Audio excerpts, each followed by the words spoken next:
Hello friends, welcome to Sabri electronics. दोस्तों, आज की वीडियो का टॉपिक रहेगा ऑप्टो कपलर आईसी कैसे काम करता है। जैसे कि आप देख रहे हैं, ये हमारे पास में एक ऑप्टो कपलर आईसी है जिसका नंबर MOC 3021 है। ऑप्टो कपलर की डिज़ाइन की बात करूं तो फिजिकली ये इस तरह से आपको देखने के लिए मिल जाएगी। ये यहाँ पर एक PC 817 आईसी है, ये भी ऑप्टो कपलर आईसी है। तो इसमें दोस्तों मेनली 4 लैग होती हैं। अगर कोई 6 पिन की आईसी रहती है तो उसमें दोस्तों 2 पिन नॉट कनेक्टेड रहती हैं। इस वीडियो में हम डिटेल के साथ में ऑप्टो कपलर आईसी के पिन कॉन्फ़िगरेशन और इसका इंटरनल डायग्राम और इसका फंक्शन किस तरह से ये वर्क करती है, इन सबको हम प्रॉपर मल्टीमीटर से टेस्ट करके देखेंगे। तो इस वीडियो को लास्ट तक देखना बिना स्किप किए। तो चलिए वीडियो स्टार्ट करते हैं। तो सबसे पहले हम बात करते हैं MOC 3021 आईसी का जो इंटरनल डायग्राम है वो किस तरह से बिल्ड किया गया है। उसके बाद इसकी टेस्टिंग करके देखेंगे। इस साइड में दोस्तों ये एक आप देखते होंगे गोल सा निशान लगा हुआ है, सिंबल होता है जिससे हमें ये आइडेंटिफाई करना होता है कि यहाँ से आईसी को काउंट किया जाएगा। तो ये हमारी 1 नंबर की पिन हो गई, ये 2, 3 और ये 4, 5, 6। तो इस आईसी को दोस्तों इस तरह से हम रख देते हैं। अब उसके बाद में हम देखते हैं तो सबसे पहला जो इसका टर्मिनल है वो दोस्तों एनोड और कैथोड। यहाँ पे दोस्तों कुछ इस तरह से एक एलईडी लगी होती है। आपको पता ही होगा एलईडी में 2 एंड होते हैं, एक होता है एनोड, दूसरा कैथोड। वहीं अगर मैं दूसरी साइड की बात करूं तो इसके अंदर एक इनबिल्ट सर्किट होता है। 4 नंबर और 6 नंबर की पिन के बीच में दोस्तों 2 एलईडी दोस्तों इस तरह से लगी हुई होती हैं। जब हम इसको एनोड और कैथोड पावर सप्लाई देते हैं तो यहाँ से इसका 4 नंबर और 6 नंबर के बीच में जो इंटरनल रजिस्टेंस है वो धीरे धीरे करके कम होने लगता है। और इस 3 नंबर पिन और 5 नंबर पिन पे NC लिखा हुआ है, यानी कि ये नॉट कनेक्टेड है। तो यहाँ पर मैंने इसका इंटरनल डायग्राम के बारे में आपको बता दिया। बेसिकली यहाँ पर सिर्फ 4 ही लेग इसकी यूज हुई हैं, एक 1 नंबर की, 2 नंबर की और 4 और 6 नंबर की। यहाँ पे 3 और 5 नंबर की 2 पिन एक्स्ट्रा हैं जो नॉट कनेक्टेड हैं, जिस पे NC मेंशन करा हुआ है। अगर हम वहीं 4 लेग की ऑक्टो कपलर आईसी की बात करें तो यहाँ पर देखिए PC 817 जो है वो दोस्तों एक ऑक्टो कपलर है जिसके 4 लेग हैं, जिसमें हमारी 2, एक और एक 2 ये दोस्तों एनोड और कैथोड है। दूसरी वाली इसकी मेन टर्मिनल है जो कि ट्रिगर के काम आती हैं। तो चलिए अब इसकी टेस्टिंग करके देखते हैं और देखते हैं ये किस तरह से वर्क करता है। तो यहाँ पे फ्रेंड्स मैं एक पूरा बना बनाया सर्किट ले लेता हूँ। अगर इस सर्किट की बात करें तो ये दोस्तों 48 वोल्ट DC बैटरी चार्जर का एक सर्किट है जिसके अंदर आपको MOC 3021 आईसी देखने के लिए मिल जाएगी। तो यहाँ पर अगर हम वैसे इसको टेस्ट करते तो हमको बहुत लंबा चौड़ा यहाँ पर सर्किट ड्राइव करना पड़ता। तो यहाँ पर हमने एक बना बनाया 48 वोल्ट का बैटरी चार्जर का सर्किट ले लिया है जिसमें ये MOC 3021 आईसी देखने के लिए मिल जाएगी। यहाँ पर इसका जो भी सर्किट है वो पूरा कंप्लीट है। यहाँ पर सिर्फ हमको टेस्टिंग करके देखना है कि ये किस तरह से काम करती है, जिससे आपका कोई भी डाउट होगा opto isolated triac driver IC की रिगार्डिंग तो वो दूर हो जाएगा। बस आप दोस्तों वीडियो को ध्यान से देखना और समझना। तो यहाँ पर मैं इस प्लेट को या इस सर्किट को ऑन करने के लिए एक 909 की हेल्प ले लेता हूँ, क्योंकि जब भी हम इस सर्किट को यूज करते हैं तो हमको एक 909 ट्रांसफार्मर की ज़रूरत होती है जिससे हम इसको पावर सप्लाई दे सकें। तो यहाँ पर देखिए, यहाँ पर 4 ब्रिज का रेक्टिफायर भी बना हुआ है, तो यहाँ पर को पावर सप्लाई दे सकते हैं जो कि हमारा अगले जाके फिल्टर और उसके बाद 12 वोल्ट रेगुलेट करके जो पूरा सर्किट है उसको चलाने के लिए, रन कराने के लिए पावर सप्लाई देता है। तो यहाँ हम दोनों पॉइंट्स के बीच, एक तो दोस्तों ये हो गया और एक ये 2 पॉइंट्स जो हैं वो 909 की पावर सप्लाई के लिए दिए रहते हैं। चलिए इसको हम दे देते हैं सप्लाई और उसके बाद में हम इसका प्रैक्टिकली टेस्ट करके दिखाते हैं। तो 909 मैंने देखिए यहाँ पर कनेक्ट कर लिया है और जो ट्रांसफार्मर की पावर सप्लाई के वायर हैं इसको मैं डायरेक्ट इलेक्ट्रिक बोर्ड के साथ में कनेक्ट कर देता हूँ। कनेक्ट करने से पहले मैं इस ऑक्टो कपलर के कुछ पैरामीटर्स आपको मल्टीमीटर से टेस्ट करके दिखाने वाला हूँ। उसके बाद कनेक्ट करने के बाद में भी टेस्ट करके देखेंगे। तो यहाँ मीको का 108 BTRMS का मल्टीमीटर ले लेते हैं और इसको हम ऑन कर लेते हैं। ऑन करने के बाद में दोस्तों यहाँ पर हमारी ऑक्टो कपलर आईसी लगी हुई है और ये है इसका सर्किट डायग्राम।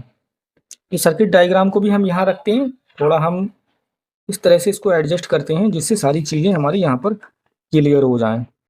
यहाँ पर हमने सर्किट डायग्राम रख लिया है और यहाँ पर अगर हम पहली पिन की बात करें तो दोस्तों जैसा कि पहले नंबर की पिन यहाँ पर एनोड है, तो ये हमारी एनोड हो जाएगी और एनोड का मतलब होता है पॉजिटिव। तो यहाँ हमारी पॉजिटिव सप्लाई आएगी और उसके बाद में ये वाली हमारी जो है वो नेगेटिव है जिस पे हमारी नेगेटिव सप्लाई आएगी। और ये दोनों हमारे जो हैं वो मेन टर्मिनल हो जाते हैं जो ट्राइक को ऑन करते हैं। आगे इसमें ट्राइक भी लगे हुए हैं। देखिए दोस्तों, यहाँ पर जो हीट सिंक है इस पे 2 ट्राइक कसे हुए हैं जिसका नंबर 612M है। यहाँ पर और भी नंबर का ट्राइक हो सकता है, बट यहाँ पर अपना अपना यूज के हिसाब से लिया गया है। और जो ऑक्टो कपलर है ये भी एक ट्राइक ड्राइवर आईसी है जो कि ट्राइक को ही तरह वर्क करती है, ट्रिगर करने के काम में आती है। तो ये ट्राइक ही आईसी हुई। तो सबसे पहले हम इसके जो मेन 2 टर्मिनल हैं पीछे के, 4 नंबर की पिन और 6 नंबर की पिन, इस पे हम इसका इंटरनल रेजिस्टेंस टेस्ट करके देखते हैं। तो इसको हम रेजिस्टेंस की रेंज में सेट कर लेते हैं। यहाँ पर देखिए मेगा ओम की रेजिस्टेंस सेट करी हुई है और इस पर हम अगर टेस्ट करके देखें तो कितना रेजिस्टेंस है। यहाँ पर देखिए इसमें कोई भी वैल्यू नहीं आ रही है, यानी इसके अंदर बहुत हाई लेवल का मेगा ओम से भी ऊपर का रेजिस्टेंस बन चुका है। कोई भी वैल्यू यहाँ पर नहीं आ रही है। और ये दोनों टर्मिनल हमारा पहला एनोड और दूसरा कैथोड है। तो हमें क्या करना है दोस्तों, यहाँ पर हम पावर सप्लाई देंगे। तो इस प्लग को मैं पावर सप्लाई के अंदर इंसर्ट करा देता हूँ, या इसके अंदर हमने इंसर्ट कर दी। तो सबसे पहले हम इसका वोल्टेज टेस्ट करके देखते हैं कि इस प्लेट में हमारा वोल्टेज आ गया है या नहीं। तो यहाँ पर देखिए दोस्तों 7812 लगा हुआ है, 7812। तो देखिए 12.26 की यहाँ पर पावर सप्लाई आ रही है। देखिए यहाँ पर दोस्तों ट्रांसफार्मर से जो ब्रिज रेक्टिफायर से आ रहा है 17 वोल्ट, यहाँ पे वोल्टेज रेगुलेट किया गया है 7812 से। तो यहाँ 12 वोल्ट रेगुलेट होकर आ रहा है। तो ये सिस्टम तो आप समझ ही गए होंगे, ये सारा कुछ फिल्ट्रेशन का और रेक्टिफिकेशन का लगा हुआ है, 4 ब्रिज रेक्टिफायर का। तो यहाँ पर अब हमें टेस्ट करना है कितना वोल्टेज आ रहा है। तो यहाँ पर जो पहली पिन है वो एनोड है, एनोड यानी पॉजिटिव, और जो दूसरे नंबर की पिन है कैथोड यानी कि नेगेटिव। तो यहाँ पर देखिए 1.21 वोल्टेज आ रहा है। इससे हमें ये तो क्लियर हो चुका है दोस्तों, जब 1.21 वोल्टेज आ रहा है तो ये आईसी हमारी एक्टिवेट हो चुकी होगी। तो अब हम दूसरी साइड में इसका रेजिस्टेंस चेक करके देखेंगे कि इसके अंदर कितना रेजिस्टेंस है। पहले तो इसके अंदर कोई भी रेजिस्टेंस नहीं था, या ये कह सकते हैं कि बहुत अधिक रेजिस्टेंस था जो कि मेगा ओम से भी ऊपर था।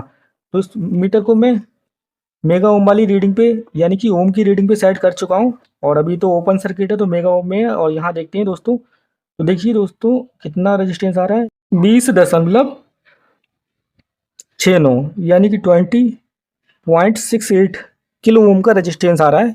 के का साइन लगा हुआ है, देख लेना आप। यहाँ पर वोल्टेज कितना है, वोल्टेज यहाँ से मेजर करेंगे। एनोड पे आपने पॉजिटिव वोल्टेज दिया है और नेगेटिव यहाँ पर दिया है, तो 1.21। अब हम इसका स्विच ऑफ कर देते हैं, पावर सप्लाई से हमने इसको निकाल दिया। अब हम फिर से इस पर देखिए वोल्टेज टेस्ट करके देखते हैं। तो यहाँ पर देखिए वोल्टेज धीरे धीरे करके सारा वोल्टेज खत्म हो चुका है। और यहाँ पे जो रेजिस्टेंस है, रेजिस्टेंस को हमें रेजिस्टेंस के सेगमेंट पे चेक करना होता है। तो यहाँ पर देखिए कोई भी रेजिस्टेंस नहीं है। अब एक बार हम इस टर्मिनल पे, पहले मैं इसको पकड़ लेता हूँ। देखिए यहाँ पर जो रेजिस्टेंस 20.64 किलो ओम का है। और देखिए मैं इसके प्लग को निकालता हूँ। तो देखिए मैंने इसके प्लग को हाथ में रखा है।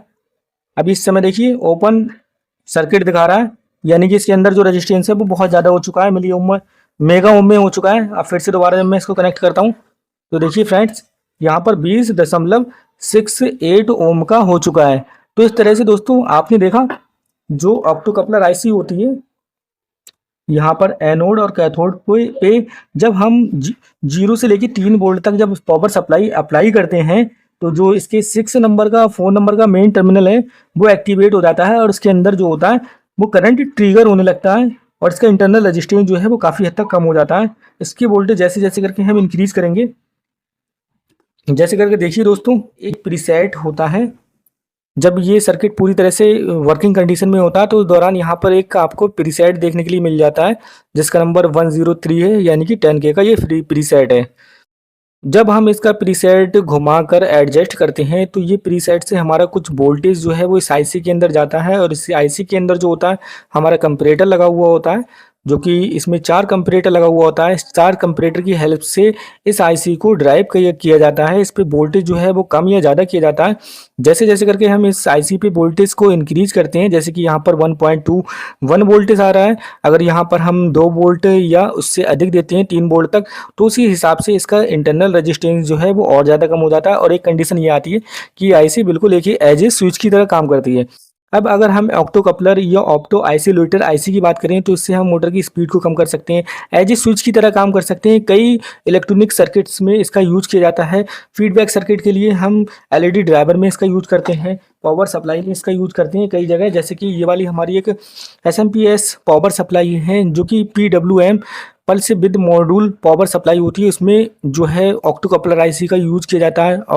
जो आउटपुट सेकेंडरी होता है, यहाँ से आउटपुट को फीडबैक को ट्रैक करने के लिए, जिससे करंट हम सेंस कर पाएँ आउटपुट में कितना वोल्टेज और करंट निकल रहा है, उसको सेंस करने के लिए यहाँ पर ऑप्टो कपलर आईसी का यूज किया जाता है। तो इलेक्ट्रॉनिक्स में कई जगह ऑप्टो कपलर आईसी या ट्रैक आईसी का यूज किया जाता है। इस वीडियो में हमारा मेन मोटिव था कि 3021 आईसी किस तरह से काम करती है। ये एक ऑप्टो कपलर, ये opto isolated track driver output IC होती है, इसके बारे में हमने आपको बताया। हमें उम्मीद है ये वीडियो आपको पसंद आई होगी और इस वीडियो में दी गई जानकारी भी आपको अच्छी लगी होगी।